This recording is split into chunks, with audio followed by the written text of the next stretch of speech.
Psychological explanations of offending, cognitive processes, including level of moral reasoning, cognitive distortions, hostile attribution, and minimalization.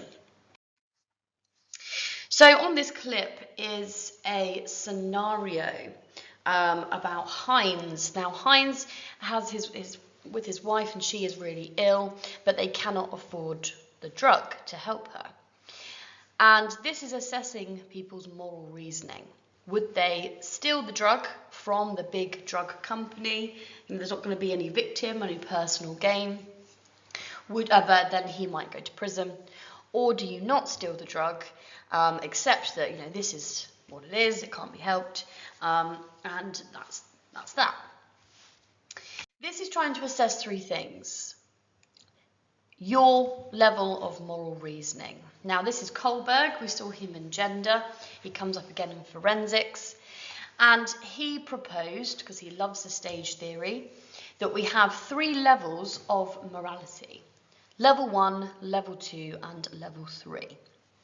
Now, if you are level 1, your pre-conventional stage, then you are basically very childlike, it's very immature.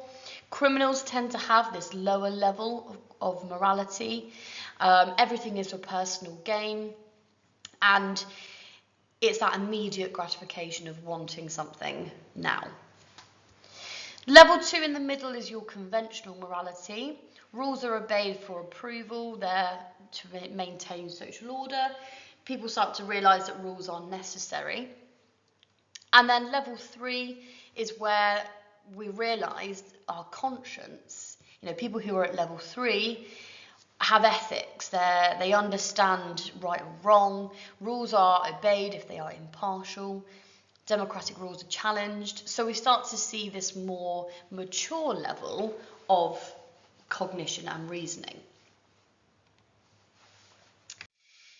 So evidence to support Kohlberg's theory, we have evidence from Ashker and Kenny, 2007, looking at juvenile sexual and non-sexual offenders, all male, to see their level of morality.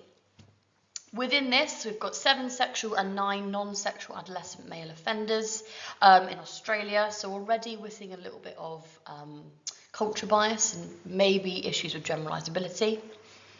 They're asked a series of hypothetical offending situations that involve a variety of offences. What they hypothesised was that the quality of moral reasoning, so whether they could differentiate between right or wrong, will be impaired based on their prior experience. So if they were a sexual offender, they're not going to be able to have a high level of reasoning. It was assessed using a interval level of measurement, so it was a pre-existing version of the Moral Judgment Interview Standard Issue Scoring Manual, which provides a score. And then responses by sexual offenders in those, in the context that were hypothesised that were to do with sexual offences, were dominated by this pre-conventional level 1 moral reasoning. So they didn't really see it from the other person's point of view. It was their way or no way, very, right or wrong was kind of blurred.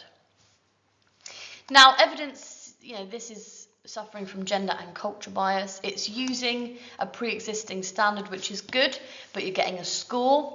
It self-reports. So lots of methodological issues that we can talk about when we're looking at Kohlberg's theory. Now, there are issues with Kohlberg, especially from Gibbs, who argued that Kohlberg's model need to be revised because pre-conventional is very vague. It's better to have mature and immature. Because that first level is guided by avoidance of punishment and personal gain. The second level is about empathy. And then lastly, he argues that this should be abandoned because it only focuses really on, what we would see in a Western culture. You can't take it to African tribes and ask their level of reasoning, because it will be totally different. It has been also suggested that our reasoning varies depending on the types of crime that we do. So if we're talking about our low-level petty theft, the reasoning there will just be, I don't have it, I need it. So that's going to be quite immature compared to something like, I don't know, fraud or embezzlement, where it's more higher level, upper class. The reasoning will be different. Other research to support it from Palmer and Holland, look again comparing 210 female non-offenders, 122 male non-offenders, and those convicted offenders. Again, using a model already that's been reproduced here, giving them 11 moral dilemma scenarios. Those that were delinquent showed less mature moral reasoning, which we would expect.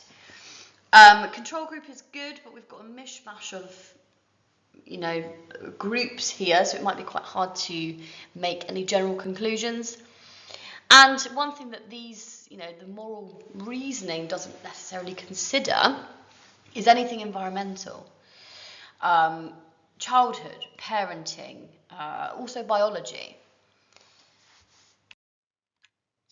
So that's one theory. Our second is to do with cognitive distortions.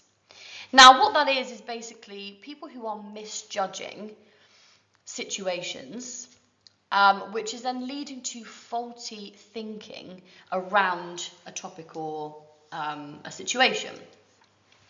So, for example, the first is hostile attribution bias. And look at this lady here. Some people would say that her facial expression is quite threatening or confrontational. Others would not look at that way at all.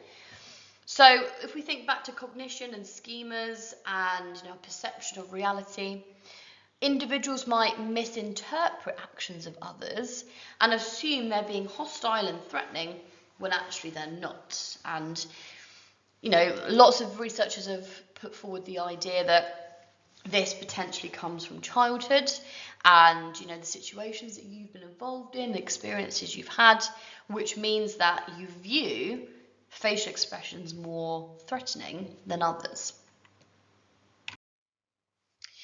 Second here is minimalisation. So if you minimise something, you're downplaying how serious an offence is. And we've got some really horrible research here in the 90s, interviewing 26 rapists. 54% denied they had committed an offence, and the further 40% minimised the harm. So they downplayed it as, they didn't see it as rape, they saw it as something different. Sometimes what happens with minimalisation is blame is placed. I did this because, rather than looking in and analysing their own behaviour. Now, we do have a strength of minimalisation here, and CBT has been used to help challenge those perceptions that people have about their involvement and their behaviour. So it does link to a lower level of offending when we see CBT in action, because this is all about denial. So if you get someone to challenge their perception, we might be able to hopefully change how they would act in the future.